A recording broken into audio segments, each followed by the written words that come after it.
Chapter 8. Eden. The steamer was to start from Gudvangen at 2.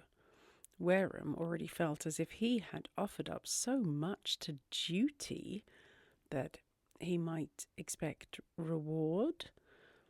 To have left Miss Dalrymple to the mercy of possibilities in the shape of other men for 2 long days was in itself an assurance that he could trust himself.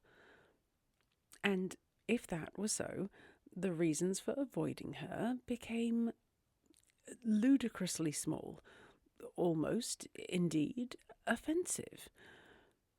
He went to fish. But the point he chose commanded the road through the Nair Odal, and when he saw the carriages broadening from specks into shape, and at last could distinguish clearly, he was not very long in making his way after them to Hanson's. Mrs. Martin and Anne were standing in the porch talking to old Hanson, as well as limited vocabularies would allow.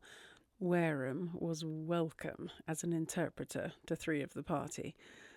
He hoped that Anne's smile meant more. "You see, we are here," she said. "We have torn ourselves from Stalheim. Wicked Stalheim." "Why wicked?" "By contrast only. Here you look so pastoral, so idyllic, that our little crowds and bands and bad dinners take quite an iniquitous air." "We had a chaplain," put in Mrs. Martin, "to point out how bad we were." "Well, I am glad you have escaped," said Wareham. "Where's Colonel Martin?" "Thereby hangs a sad tale. For he has telegraphed that he will join us at Balholm, and Blanche is much displeased. And Mr. Gray is left in the vortex at Stalheim. Don't look so reproachful, or we shall ask you to go back and rescue him." "And miss my steamer? Forbid it, fates. Gudvangen is a charming spot, as you see. Eden, if you like, but to be left here without a companion, to live upon trout and biscuits and amuse oneself with a jingling piano and old photographs, would make one hate Eden. Besides, all my philanthropy is packed up in England. But what have we here?" A larger carriage drove by to the other hotel, and was followed by a second. Both were filled with shouting parties of tourists, waving and yelling. Old Hanson set his face grimly. "Now," he said to Wareham, "tell me, what people are those? They belong to your country. You can explain. We have nothing like them. They do not care about the beauty or the history or those who live here. They are middle-aged men, many of them. They shout and sing and laugh as loud as they can. What are they? Why do they come?" Wareham muttered something to the effect that there were fools in all countries. Tell him it's the way we treat our lunatics, Anne said. It's our new system of cure. The steamer does not go until 2, Wareham said in a low voice. Will your Eden bear looking into? Come and see. Blanche, will you explore? No, it is too hot.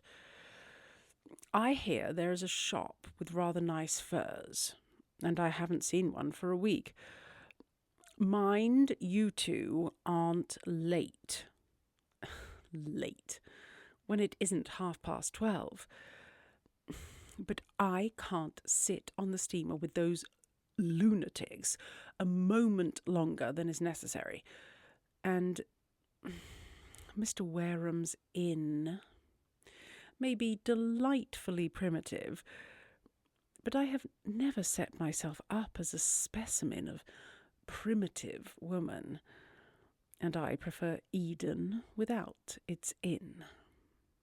Well, Mr. Wareham, I am waiting. She stood, erect, smiling. Where will you go? What have you to offer?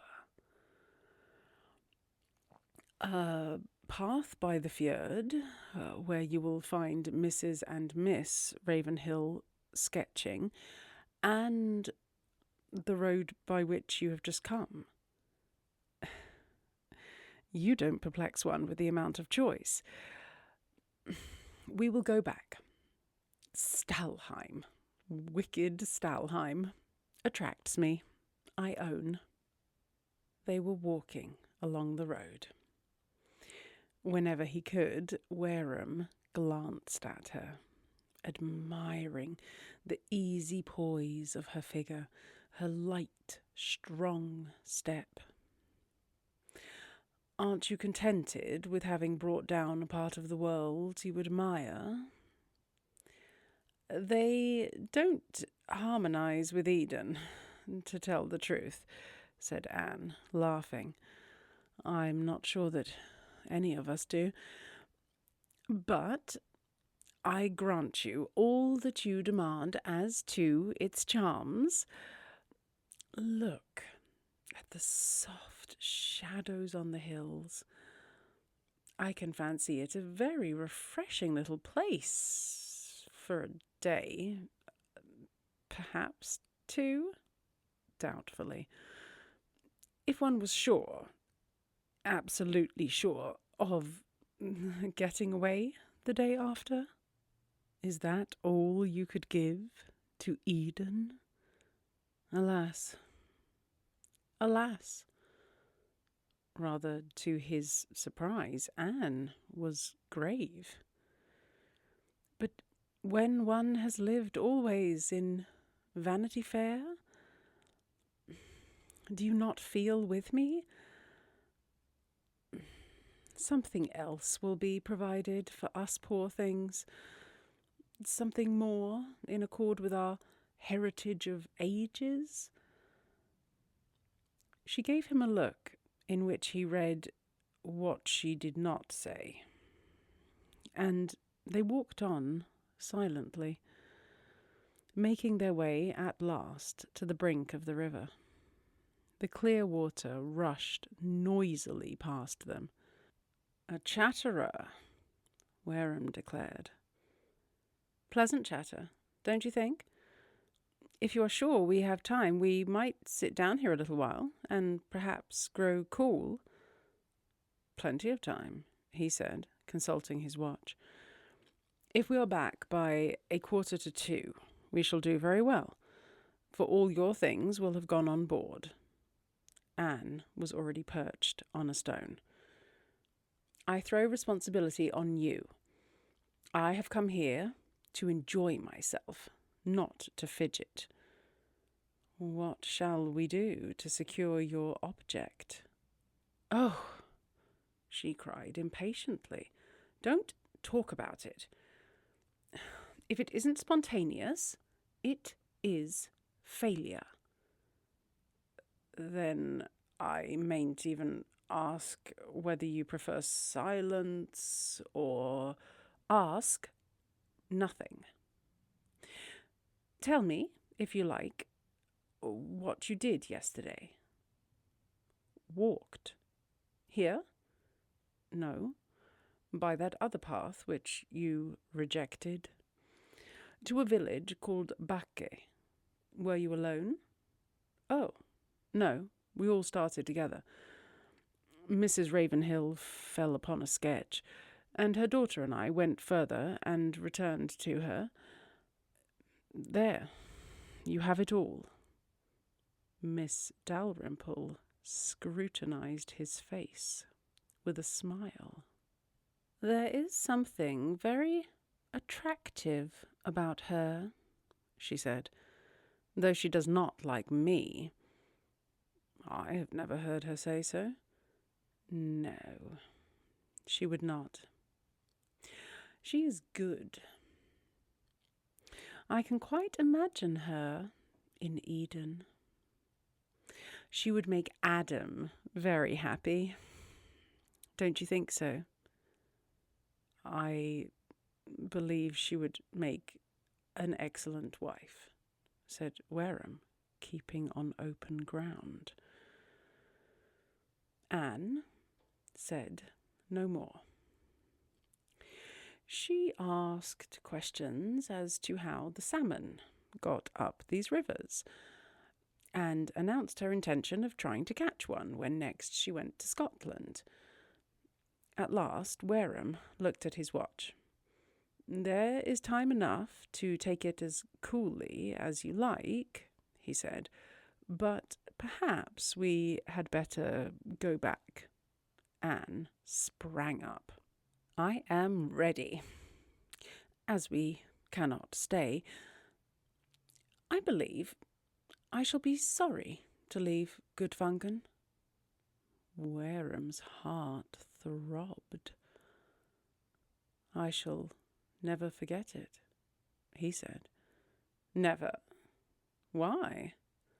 Was Backe so delightful a place? I leave you to imagine why, he said in a low voice. Leave me nothing in the form of a riddle, said Anne. I shall disappoint you. He raged again. Were all his chances to slip by? There are moments when we feel as if we rode upon the wave, as if what we wanted was just within our grasp. This was such a moment. And he was bound, could not so much as stretch out his hand.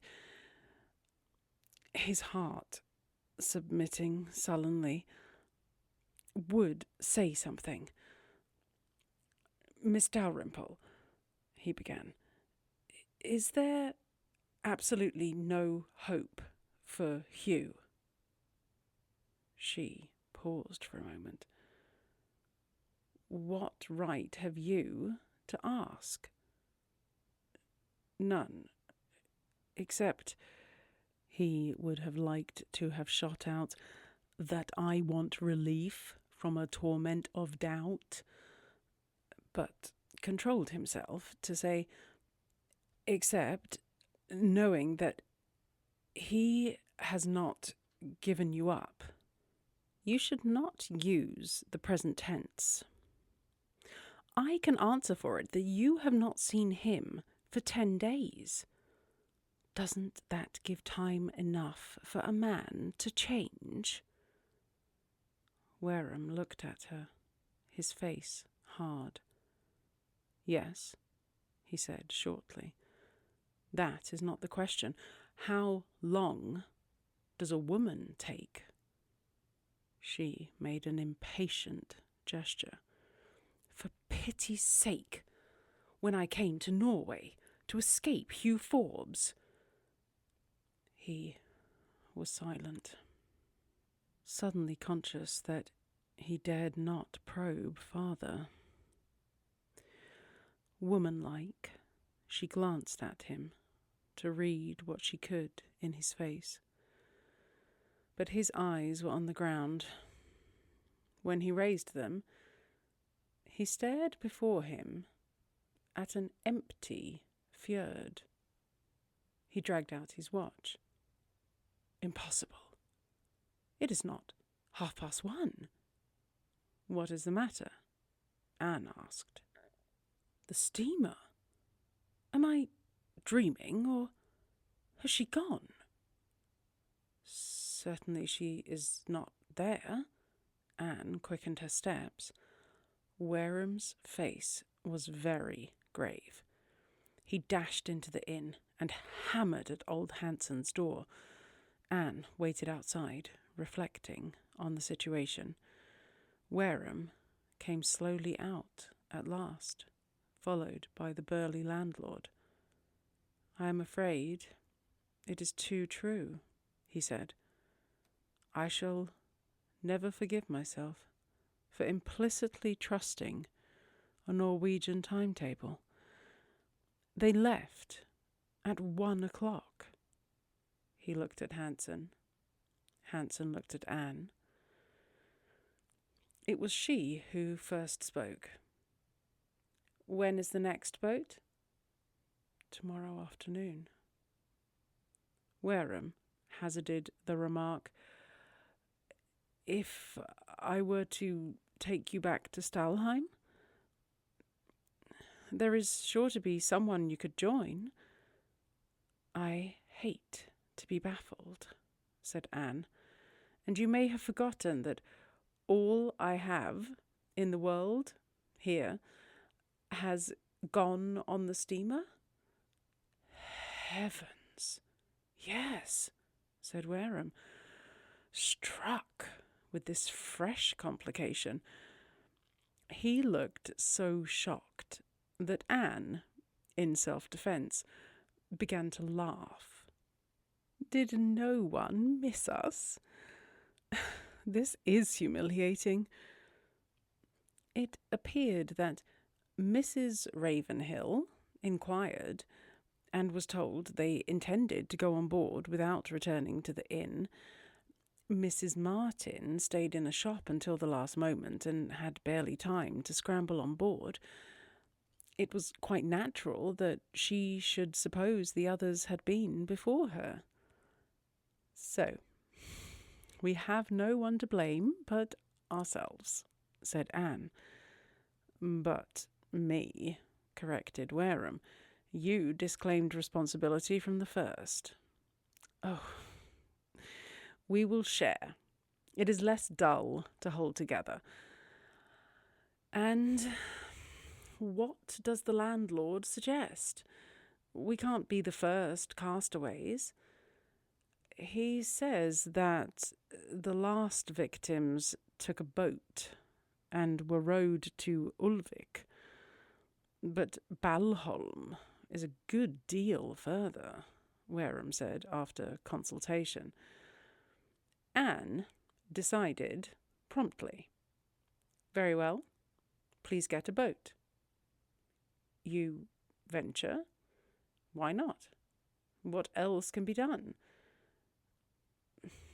Wareham could think of nothing. The misadventure meant more to him than it did to her. At least it seemed so beforehand. He had gone rashly near breaking his resolution in capturing that solitary hour with her, and was forced to reflect that he had not come out of the ordeal scatheless. Fate was punishing him by prolonging what he had already found too long for his strength. And there was nothing for it but to accept fate. He said, hurriedly, I will see about a boat at once, and was going when she called him back. We must have dinner before we set off? You put me to shame, he said. "I believe my wits have deserted me. Worse things have fallen to my lot." She laughed. "Do you expect me to offer you words of consolation? Bear your burdens with greater philosophy, Mr. Wareham." If that were all, rushed from his lips. "I can't even lighten them by ordering dinner," Anne went on, taking no notice. "Bennett's conversation book is on the steamer with everything else, and I can remember nothing but manger tac, which doesn't seem called for at this moment. At any rate, I can order dinner," said Wareham humbly. "And you couldn't do anything better. Please have a great many trout. Who knows when we shall dine again? I must find out how long a boat will take in reaching Balholm." "Don't ask," Anne said quickly. "Don't you see that as the thing has to be done, there is no possible use in looking at the difficulties? I, on the contrary, mean to treat it as something special. All the world and his wife, even those horrid tourists, go down the Fjord in steamers. How much more enchanting to be rowed dreamily, with neither smoke nor noise.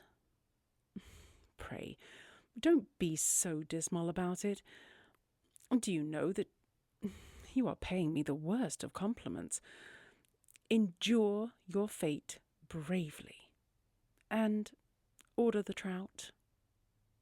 Thus adjured, Wareham departed. Gudvangen was sleepily interested, and the misadventure had happened before. He chose a good boat and 2 rowers, and going back to the little saal, found Anne making an excellent dinner. When one is cast away, it is prudent to choose a place with shops for the event, she said. "I have made this an excuse for buying some delightful furs. Money I have none, but they trust me." "I have money," said Wareham, hastily turning out his pockets, and unnecessarily ashamed of this fresh absence of foresight on his part. They could not reach Balholm before the middle of the night, and Anne's wraps were on the steamer. "Very well. Then you shall pay as we pass, and I will owe it to you instead. Having brought you into the predicament, I think I might be allowed to provide the necessaries of life." "Do you mean that you are proposing to present me with a set of furs?" said Anne, laying down her fork and staring at him. "Something you must have to keep you warm." "Mr. Wareham, pray, don't make me begin to regret this incident." He saw that she was vexed, and dashed away from the subject.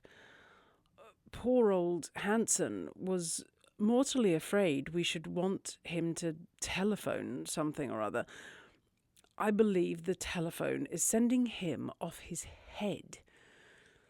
He would have sent out to look for us if a message had not come down from Stalheim just at the critical moment." "Can't we use it?" said Anne, with a little more anxiety in her voice than she had shown hitherto.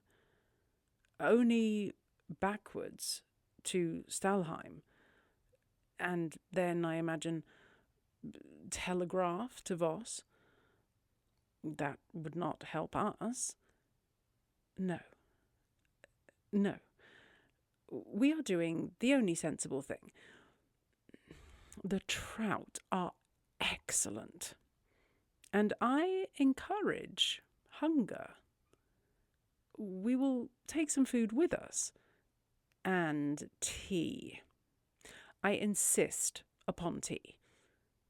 But how to boil it in a boat? We will land on a rock, said Anne, who was laughing again. A fjord picnic. By all means. Besides, of course, there are villages. We don't want to be delayed. And I shan't agree to anything more sociable than a rock. You command the crew. They were on excellent terms again. Anne's momentary haughtiness past, she was mirthful over their prospects. They went out and bought the gaudiest tinne Gudvangen could produce and packed it with what provisions they could find. Anne insisted, moreover, that there should be a packet of tobacco for the rowers. Then she went to fetch her furs, but apparently had changed her mind, for Wareham was not allowed to pay for them. That she would arrange in Bergen, as originally fixed. You have not forgiven, he said, in a low voice. Not forgotten, she corrected. By this time tomorrow, I may have done so. He accepted the hint and was silent. They went down to the boat and saw all their things placed, watched by the few interested spectators Gudvangen sent out, and by old Hansen, who took a fatherly interest in their proceedings. "Can we sail?" asked Miss Dalrymple. "There is not a breath. But the men are good rowers, and I can take an oar to relieve them. There will be beauty enough to please you, provided expressly on my account," said Anne lightly. "You will expect me to be so prodigal of compliments at the end of the voyage that I shall not praise your arrangements now. Are we ready?" "A good journey," called out old Hansen. Wareham waved his hat. Anne nodded and smiled. The boat moved smoothly along, out into a world of reflected colours. "Goodbye, Eden," said Anne.